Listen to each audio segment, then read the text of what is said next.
And you must learn to move on.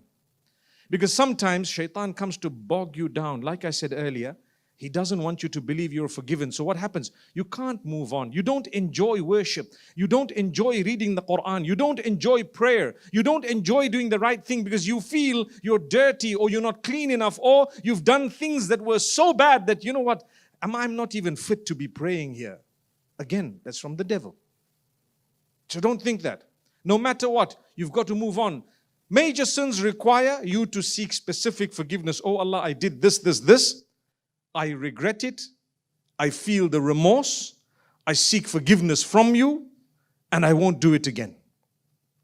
And Allah says, if those conditions are met, wiped out. How good is that for Islam, a religion of forgiveness? Amazing, amazing. Every single person has committed sins.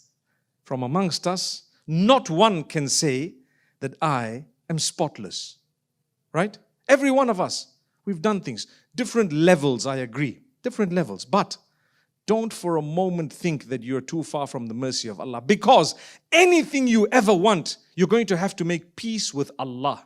To make peace with Allah, one of the most important cornerstones is to say, Rabbi ghfirli, oh Allah, forgive me.